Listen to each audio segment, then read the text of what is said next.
Assalamualaikum warahmatullahi wabarakatuh. Alhamdulillahirabbil alamin. Assalatu wassalamu ala asyrafil anbiya wal mursalin sayyidina wa maulana Muhammadin wa ala alihi wa ashabihi wa man tabi'ahum bi ihsanin ila yaumiddin, amma ba'du. Yang kami muliakan Bapak, ibu-ibu jamaah Masjid Ar-Raudhah yang dirahmati Allah Subhanahu wa taala.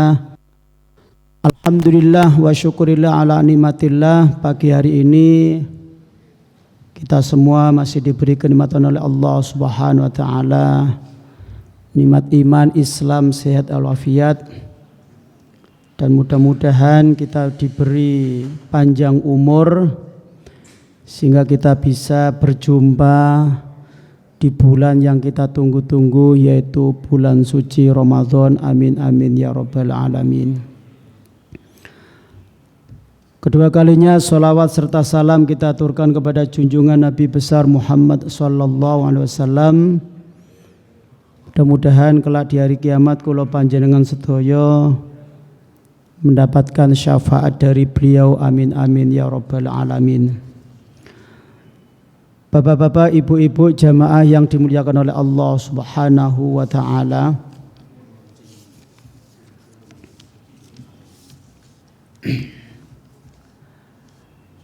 Pagi ini kita akan belajar bersama mengkaji hadis Rasulullah sallallahu alaihi wasallam, hadis yang ke-32 dalam kitab Al-Arba'in An-Nawawiyah. Bismillahirrahmanirrahim. Al-hadisus sani wassalasun, adapun hadis yang ke-32. An Abi Sa'idin Sa'd bin Malik bin Sinan Al-Khudri radhiyallahu anhu anna Rasulullah sallallahu alaihi wasallam qala la darara wa la dirar. An Abi Sa'idin, dari Abi Sa'id, namanya Sa'd bin Malik bin Sinan, yaitu Sa'id putra dari Malik, Malik putra dari Sinan Al-Khudri. Radhiya, mudah-mudahan meridhoi Allah, siapa Allah, anhu terhadap Sa'd bin Malik bin Sinan, anna Rasulullah, sesungguhnya Rasulullah sallallahu alaihi wasallam, qala, bersabda siapa Rasulullah, la darara wa la dirar. La darara, tidak ada bahaya, wa la dirar, tidak ada tindakan yang membahayakan. Hadisun hasanun rawahu Ibnu Majah wa Daruqutni wa ghairuhuma.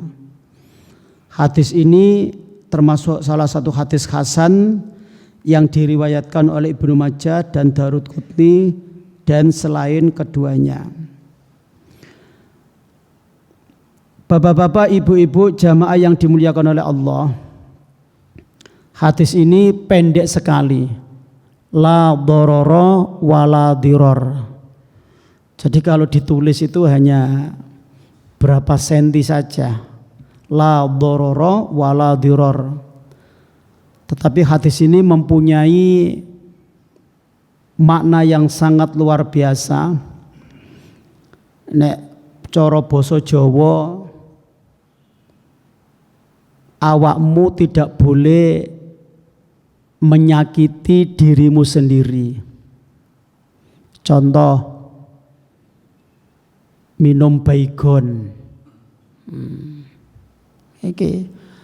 Jadi la dorora ini kembali kepada diri sendiri. Kalau wala diror ini tidak boleh menyakiti orang lain. Ya cuma itu saja.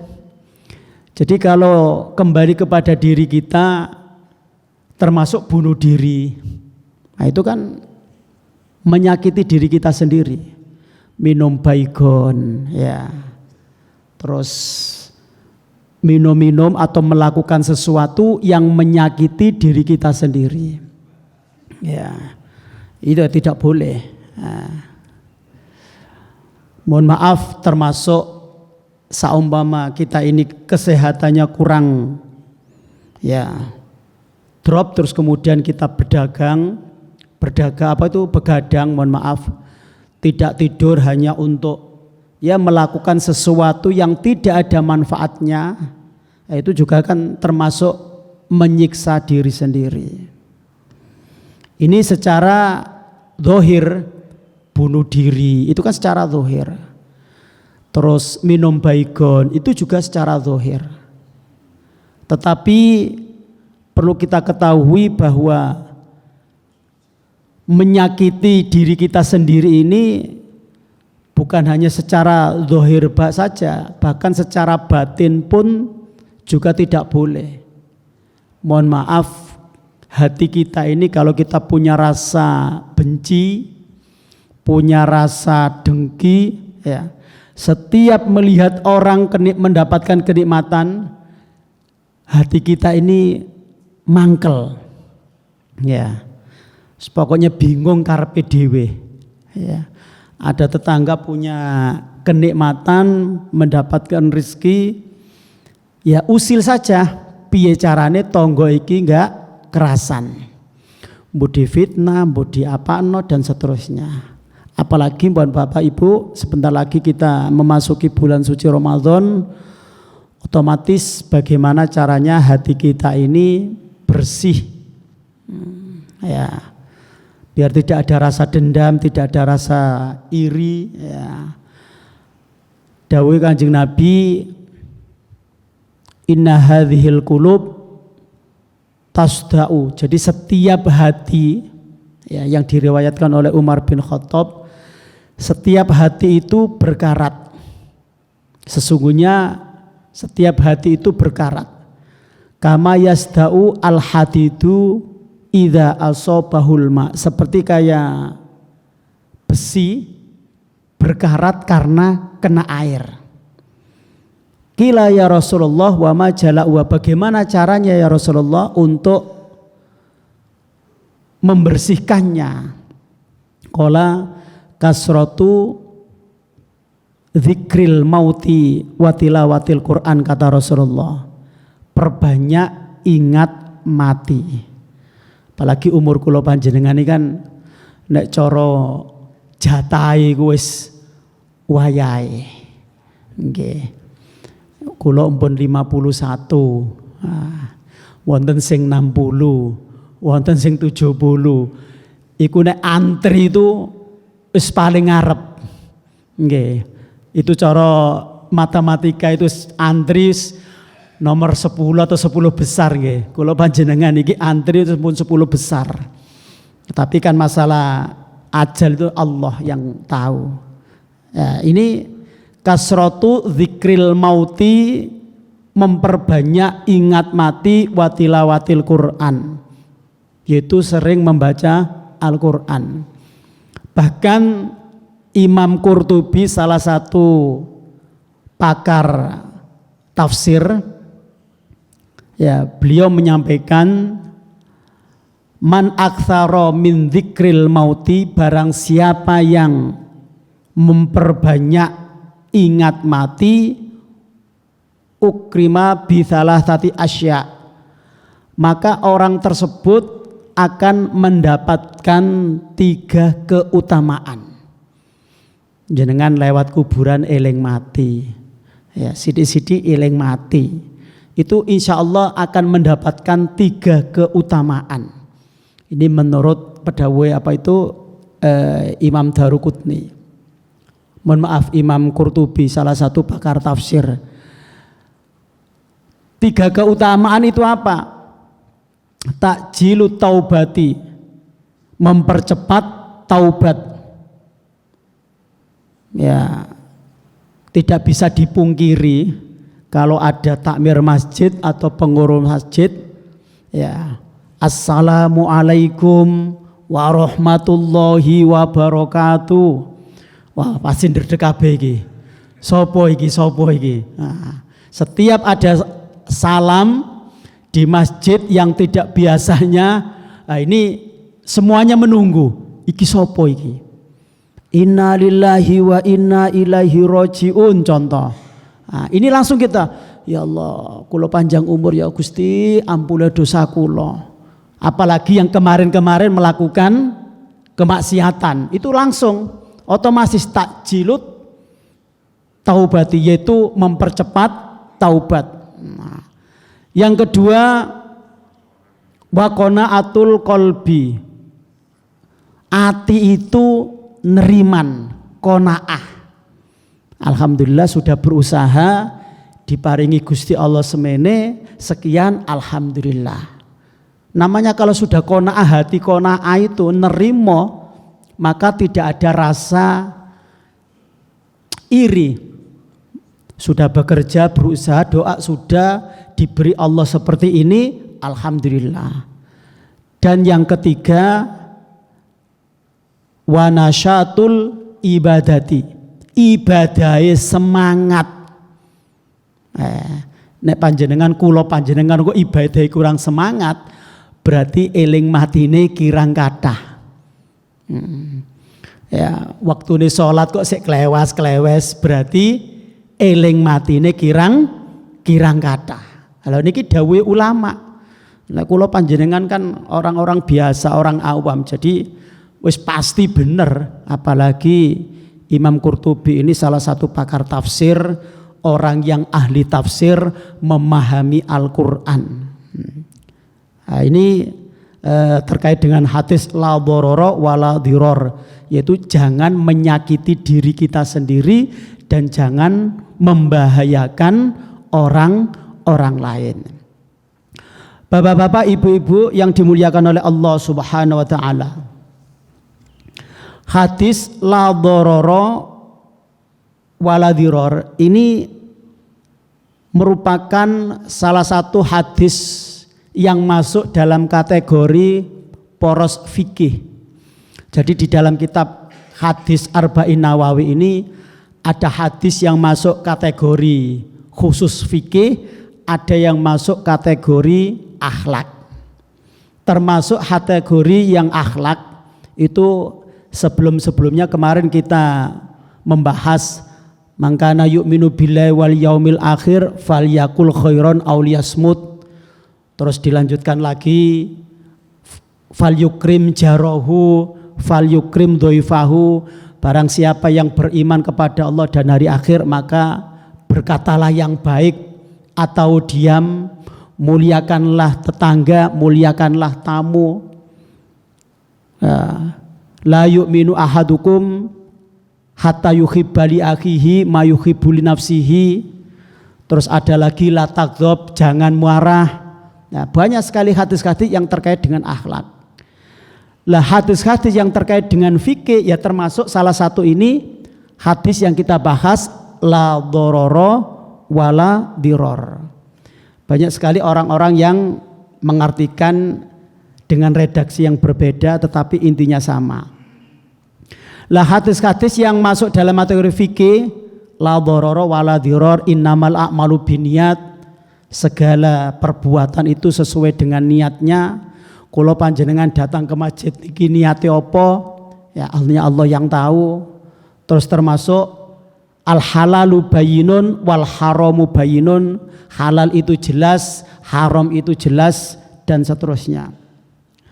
Kalau dilihat dari segi bahasa, la dharara wala dhirar, ini la ini kalau dalam ilmu bahasa Arab la nafi, yaitu meniadakan. Tetapi yang dimaksud la di sini adalah para ulama la nahi, yaitu larangan untuk berbuat sesuatu yang merugikan atau yang membahayakan. Sehingga para ulama ini berbeda pendapat, bedanya apa sih la dharara wala dhirar. Ada yang mengatakan, beberapa ulama, gak ono bedane, sama saja. Kalau beda pun beda tipis, seperti kayak infak dan sedekah. Sedekah dan infak itu kan kalaupun ada perbedaan yang sangat tipis sekali.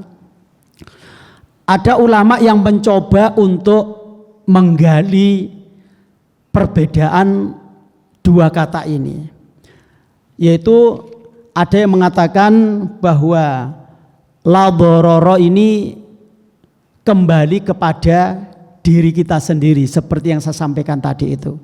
Jangan melakukan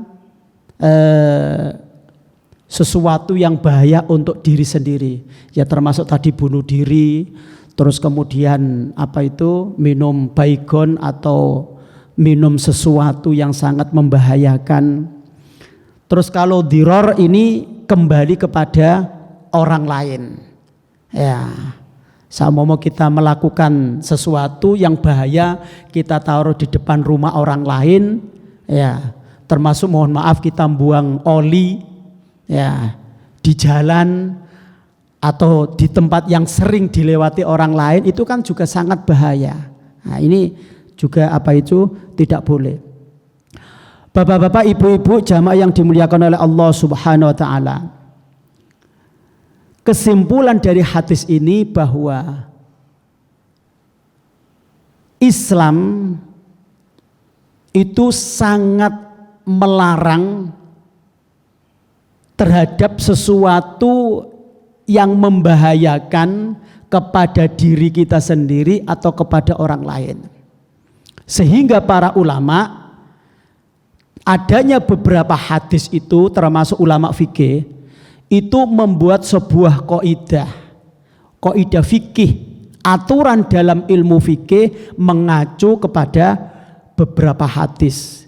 Termasuk ada kaidah fikih ad-dararu yuzal, bahwa segala sesuatu yang membahayakan atau yang merugikan maka harus kita singkirkan. Oleh karena itu di dalam ilmu fikih ada beberapa kaidah, contohnya al-umur bimaqasitiha, yaitu segala perkara tergantung pada tujuan. Lah ini mengacu kepada hadis apa? Innamal a'malu binniyat. Segala niat segala perbuatan itu tergantung kepada niat. Terus kaidah yang kedua al-dararu yuzal yang saya bahas tadi itu. Ini mengacu atau diambil dari hadis Rasulullah, la darara wala dhirar. Para ulama pakar-pakar ilmu fikih ini membuat sebuah kaidah, yaitu mengacu kepada hadis.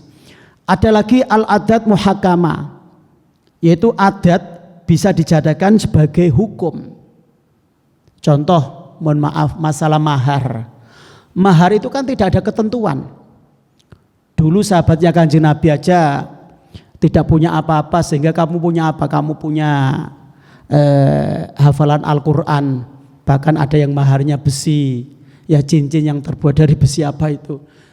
Nah, ketika mahar ini dijadikan sebagai kebiasaan, mohon maaf kalau di wilayah sini ketika menikahkan anaknya mungkin maharnya seperangkat alat sholat dengan emas berapa gram. Nah, ketika panjenengan melamar anaknya orang lain di wilayah tertentu, maharnya ini tidak cukup dengan seperangkat alat sholat, tapi di wilayah saya ini umumnya itu mobil. Contoh, lah ini kula panjenengan iki harus menyesuaikan, maharnya ya mobil. Kalau maharnya cukup seperti yang di wilayah ini, yaitu seperangkat alat sholat, mohon maaf, sampai di tempat itu akan digremengi wong. Mahare apa? Seperangkat alat sholat. Mek ngono tok. Karena al-adat muhakkamah di wilayah ini itu bukan hanya seperangkat alat sholat. Ya, mohon maaf di wilayah Solo itu Bapak Ibu yang dimuliakan oleh Allah. Ketika kula sobe wilayah pun yang jelas di wilayah Solo. Ketika melamar atau menikahkan, mahar ini disebut satu-satu, Pak. Jadi yang dibawa apa itu disebut satu-satu. Kalau kita kan cukup seperangkat alat sholat dengan uang tunai sekian. Walaupun itu yang dibawa banyak sekali, tapi di salah satu wilayah ini disebut satu-satu. Karena apa? Ya karena memang sudah kebiasaan, sudah adatnya. Ya.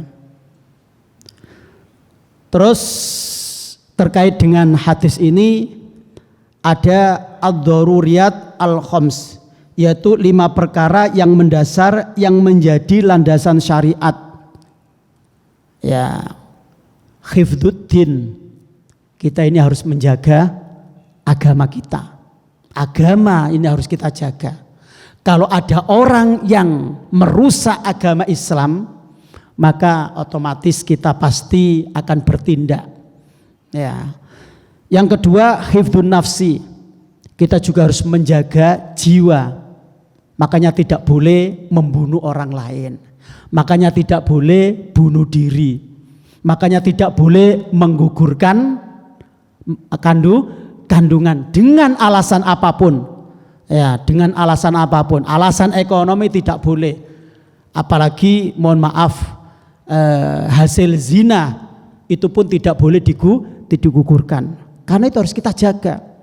Hifdzul akli, menjaga akal. Terus hifdzun nafsi, menjaga keturunan anak yang dititipkan oleh Allah kepada kita. Itu harus kita jaga. Tidak boleh kita lantarkan. Kalau kita melantarkan anak kita, itu berarti kan masuk dua-duanya. La doror wala diror.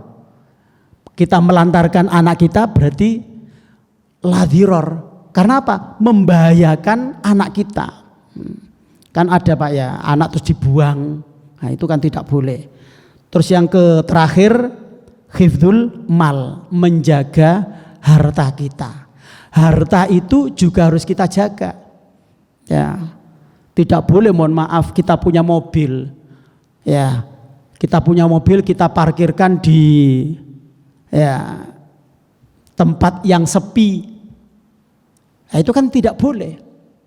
Itu kan juga akan membahayakan diri kita sendiri, juga akan membahayakan orang lain. Terjadi perampokan dan seterusnya. Oleh karena itu, jamaah yang dimuliakan oleh Allah, hadis ini sangat simpel sekali, tetapi kalau kita kupas secara dalam, maka hadis ini mempunyai makna yang sangat luas, yaitu yang seperti saya sampaikan tadi. Intinya dari hadis ini adalah jangan sampai diri kita ini menyakiti diri kita sendiri. Yang kedua, jangan sampai diri kita ini membahayakan, merugikan orang lain. Dan yang terakhir, tadi di dalam hadis terkait untuk membersihkan hati tadi, itu kan dzikrul mauti. Dan yang kedua adalah tilawatul Quran, yaitu membaca Al-Quran. Al-Quranu huwa asy-syifa'u tam. Quran adalah obat yang paling sempurna. Oleh karena itu, memasuki bulan suci Ramadan ini, mari kita berfastabiqul khairat untuk memperbanyak membaca Al-Quran. Kalau memang belum bisa membaca secara benar, baca ayat Al-Quran yang menurut panjenengan yang paling benar bacaannya, menurut panjenengan. Kalau memang itu bisa yang paling benar yang bisa dibaca adalah surat Al-Ikhlas, nggih monggo. Surat Al-Ikhlas terus. Atau yang paling benar dibaca itu adalah ayat kursi, karena setiap hari itu ayat kursi dibaca, ya dibaca. Kalau saya membaca surat juz 13 ini saya nggak bisa ini, karena saya belum terbiasa. Ya sudah, membaca ayat Al-Quran yang paling bacaannya menurut panjenengan paling benar. Oh ayat kursi, oh surat Al-Ikhlas, surat Muawwidzatain, yaitu Al-Falaq dan An-Nas. Bapak-bapak, ibu-ibu, mungkin ini yang bisa saya sampaikan. Sekali lagi, mari kita menata hati kita untuk menyambut bulan suci Ramadan. Karena orang kalau cinta, ya rindu, panjenengan dulu waktu masih pacaran, duka pernah pacaran atau tidak? Kalau tidak ketemu itu kan rasanya piye. Lah ini kita ini selama 11 bulan ini rindu dengan bulan suci Ramadan. Kapan bulan suci Ramadan ini datang? Lah ini kalau enggak besok, lusa. Kalau enggak hari Senin, hari Selasa. Tinggal 1 hari atau 2 hari. Lah ini harus kita sambut, yaitu kekasih kita ini, yaitu bulan suci Ramadan, harus kita sambut dengan gembira. Kalau dengan gembira, ketika sholat taraweh ini tidak boleh ngerundel. Duh, imam iki kok lama ya ngimami. Ya, itu ciri-ciri kalau imamnya ini kok lama, karena imam itu kan beda-beda. Ada yang cepat, ada yang lama, ada yang sedang. Mari kita tata, siapapun yang ngimami sholat tarawih di Masjid Ar-Raudhah ini, maka saya harus bahagia karena ini adalah bulan suci Ramadan. Mungkin ini yang bisa saya sampaikan, kurang lebihnya saya mohon maaf. Mari kita tutup majelis yang penuh barokah ini dengan doa, mudah-mudahan apa yang kita pelajari ini bermanfaat. Amin amin ya rabbal alamin. Bismillahirrahmanirrahim. Allahumma sholli ala sayyidina Muhammad wa ala ali sayyidina Muhammad walhamdulillahi rabbil alamin. Allahumma ighfir lana wa liwalidina warhamhuma kama rabbayana shighara wa li jami'i masyayikhina wa masyayikhi masyayikhina wa li jami'il asatidz wa asatidatina wa li jami'i auladina wa dzurriyyatina wa talamidina wa li jami'il muslimin wal muslimat wal mu'minin wal mu'minat al ahya'i minhum wal amwat. Rabbi ja'alni muqimas sholati wa min dzurriyyati rabbana wa taqabbal du'a rabbana ighfirli wa liwalidayya wa lil mu'minina yauma yaqumul hisab. Rabbana hab lana min azwajina wa dzurriyyatina qurrata a'yun waj'alna lil muttaqina imama. Allahumma inna nas'aluka as-sihha wal afwa wal afiyah fid din wad dunya wal akhirah. Allahumma khtim lana bil iman, Allahumma khtim lana bil islam, Allahumma khtim lana bi husnil khatimah. Rabbana atina fid dunya hasanah wa fil akhirati hasanah wa qina adzaban nar wa adkhilnal jannata ma'al abrar ya aziz ya ghaffar ya rabbal alamin. Subhana rabbika rabbil izzati amma yasifun wa salamun alal mursalin walhamdulillahi rabbil alamin. Bisiril Fatihah. A'udzu billahi minasyaitonir rajim. Bismillahirrahmanirrahim. Alhamdulillahi rabbil alamin. Ar-Rahmanir Rahim Maliki Yaumiddin. Iyyaka na'budu wa iyyaka nasta'in. Ihdinas siratal mustaqim. Siratal ladzina an'amta 'alaihim ghairil maghdubi 'alaihim waladdallin. Amin.